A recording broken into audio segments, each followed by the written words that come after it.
की बात है, एक गांव में रामू काका नाम का एक आदमी तिलों वाले मूसड़े बेचा करता था। उसके मूसड़े मीठे और जायके में बहुत मजेदार होते थे और लोग उसके ठेले पर आकर बहुत शौक से खाते थे। वाह रामू काका, क्या कमाल के तिलों वाले मूसड़े हैं आपके। जबान पर रखता हूँ तो जबान थर थर कांपने लग जाती है। शुक्रिया बेटे मेरी मूसड़ों की तारीफ करने के लिए। भाई, ये तिलों वाले मूसड़े हैं, चंबेली बाई का करंट नहीं है जो तेरी जबान थर थर कांपने लग जाती है। हाँ, माना के मजेदार बहुत हैं, खाकर दिल बाग बाग हो जाता है। भाई, मेरे लिए तो ये मूसड़े करंट के बराबर है। इन्हें खाकर तो मेरी जिंदगी में बहारें आ जाती है। रामू काका, मेरे घर वालों के लिए भी तिलों वाले मूसड़े पैक कर दो। अच्छा बेटा, भी पैक करके देता हूँ आपको तिलों वाले मूसड़े। लोग तो जैसे उसके तिलों वाले मूसड़ों के दीवाने थे, खुद भी खाते और अपने घर वालों के लिए भी ले जाते थे। रामू काका की जिंदगी बहुत अच्छी गुजर रही थी। वो रात में सुकून की नींद सोता और सुबह उसकी बीवी मूसड़ों का मसाला तैयार करती और वो गोल गोल तिलों वाले मूसड़े बनाता। बेगम, अपने मूसड़ों की सेल अब काफी होती जा रही है। शाम होने से पहले ही मूसड़े खत्म हो जाते हैं और बाकी के ग्राहक खाली हाथ घर जाते हैं। जी, तो अब हम मूसड़ों का ज्यादा मसाला बनाना शुरू कर देते हैं। इसमें ऐसी क्या बात है, सेल ज्यादा होगी तो ज्यादा पैसा आएगा। हाँ बेगम, तू ठीक कह रही है, हमें अपना काम बढ़ाना चाहिए। तू कल से मूसड़ों का ज्यादा मसाला तैयार कर, हम ज्यादा मूसड़े बेचेंगे। फिर रामू काका अपना ठेला खोलकर बैठ जाता है। मूसड़े खा लो, आकर तिलों वाले मूसड़े खा लो। 50 रुपए में 5 मूसड़े। आ जाओ खा जाओ। वो आवाजें देकर लोगों को बुला रहा होता है कि अचानक आय हाय, मुझे तो बहुत जोर का पेशाब आ रहा है। इससे पहले कि ग्राहक आए मैं जाकर करके आता हूँ। रामू काका चला जाता है तो दूसरी तरफ से एक चोर आता है और वो उसके मूसड़ों की ट्रे उठाकर ले जाता है। फिर जब रामू काका वापस आता है तो वहाँ उसकी एक ट्रे कम होती है। ये मेरी ट्रे कौन उठा कर ले गया? हाय, मैं मर गया। इतनी मुश्किल से तैयार होते हैं ये तिलों वाले मूसड़े। मैं भी पुलिस के पास जाता हूँ। रामू काका परेशानी में पुलिस स्टेशन पहुँचता है। थानेदार साहब, गजब हो गया, कोई मेरे तिलों वाले मूसड़ों की ट्रे उठा कर ले गया। क्या तिलों वाले मूसड़े? ये कितना अजीब नाम है। जब नाम ही इतना अजीब है तो खाने में कितने अजीब होंगे। चल भाग जा यहाँ से। नहीं थानेदार साहब, लोग तो मेरे मूसड़े खाने के लिए मरते हैं। बहुत मजेदार होते हैं मेरे मूसड़े। खाने के लिए नहीं मरते होंगे, खाकर मर जाते होंगे। नाम तो देखो मूसड़े। जा बाबा जा, क्यों मेरा मुंह सड़ा रहा है? थानेदार साहब, आप चलो मेरे साथ। अगर आपको मेरे मूसड़े अच्छे लगे तो फिर आप चोर को पकड़ना, अगर अच्छे ना लगे तो ना पकड़ना। हाँ, ये बात तो समझ आ रही है। चल मुंशी चल, इसके मूसड़े खाते हैं। फिर वो तीनों ठेले पर आ जाते हैं और रामू काका उन्हें मूसड़े देता है। मीठा वो खा जाता है। अरे वाह बुजुर्गो, क्या कमाल के मूसड़े हैं भाई तेरे। मजा आ गया।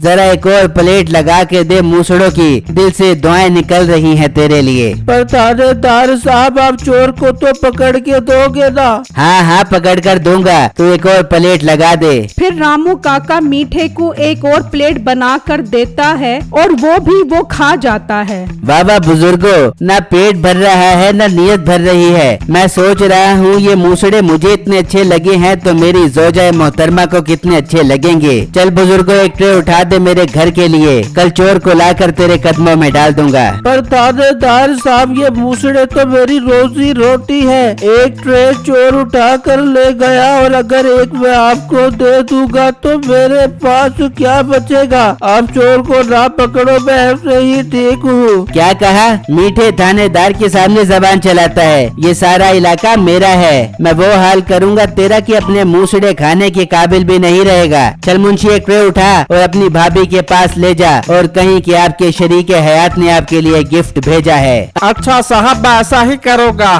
फिर मुंशी काका मूसड़ों की ट्रे लेकर वहाँ से चला जाता है और वो बेचारा देखता ही रह जाता है। ये आज तो मेरा सारा माल ही चोरों और लुटेरों की नजर हो गया। ना मुझे पेशाब आता, ना मैं करने जाता, ना चोर मूसड़ों की ट्रे उठाकर लेकर जाता, और ना मैं पुलिस स्टेशन जाता, और ना आज का दिन बर्बाद होता। फिर रामू काका घर के लिए निकलता है और जब घर पहुंचता है, अजी ये क्या, सब खैर तो है? जितनी जल्दी कैसे आ गए? इतनी जल्दी सारे मूसड़े कैसे सेल हो गए? कहा बेगम, एक भी मूसड़ा सेल नहीं हुआ, बल्कि सारे मूसड़े चोरों और लुटेरों की नजर हो गए। फिर रामू काका अपनी बीवी को सारा माजरा बताता है तो उसे सुनकर बहुत दुख होता है। ये तो बहुत बड़ा जुल्म किया इन्होंने हमारे साथ। गरीबों की हाय बहुत बुरी होती है। हाँ बेगम, दुख तो मुझे इस बात का है कि आज तो 1 रुपए की भी सेल नहीं हुई। कोई बात नहीं, जो होता है अच्छे के लिए होता है, आप फिक्र मत करो।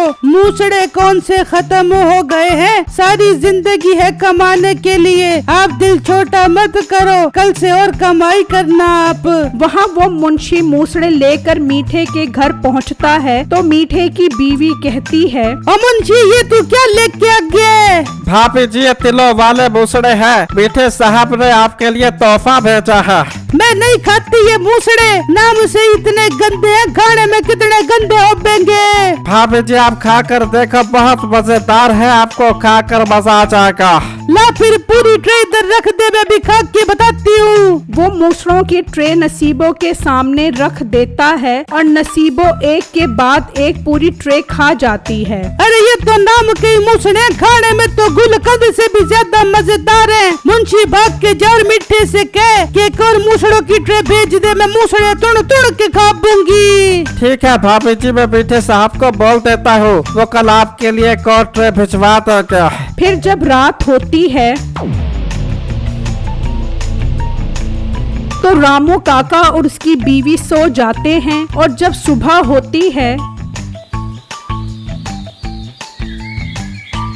तो वो दोनों मिलकर मूसड़े तैयार करना शुरू कर देते हैं और रामू काका अपना ठेला खोलकर बैठ जाता है तो एक ग्राहक उसके पास आता है। बाबा जी, खुशबू तो बहुत कमाल की आ रही है, जरा एक प्लेट मूसड़ों की तो बना दो। हाँ हाँ बेटा, बैठो। फिर बिट्टू बैठकर मूसड़े खाने लग जाता है। वहाँ मीठा मुंशी को कहता है, अरे मुंशी, चल तेरी भाभी के लिए एक और ट्रे लेकर आते हैं मूसड़ों की। पर साहब जी, बड़े साहब आने वाले हैं, वो चले जाए फिर चलते हैं। अबे अब हम बड़े साहब का इंतजार करें क्या? उसके आने से पहले पहले ट्रे घर पहुंचानी है, वरना तेरी भाभी नाराज हो जाएंगी। ठीक है साहब, चलो फिर उसके पास मूसड़े खाने के लिए। फिर वो दोनों उसके पास पहुंच जाते हैं। और बुजुर्गो, तुम्हारी बहू रानी को तुम्हारे मूसड़े बहुत पसंद आए हैं, एक और ट्रे दे दो। ठीक है साहब, 2000 रुपए की एक ट्रे है। क्या कहा? मीठे थानेदार से पैसे मांगेगा? लगता है तेरा काम करने का इरादा नहीं है। मुंशी, तोड़ दे इसकी दुकान और फोड़ दे इसके सारे मूसड़े। नाना साहब, ऐसा मत करो, मैं बहुत गरीब इंसान हूँ, आप ले जाओ मूसड़ों की ट्रे। हाँ बाया ना लाइन पर। चल मुंशी, ट्रे उठा और बड़े साहब के आने से पहले पहले भाभी को पहुँचा कर वापिस आ जा। ठीक है साहब, मैं यूँ गया और यूँ वापस आया।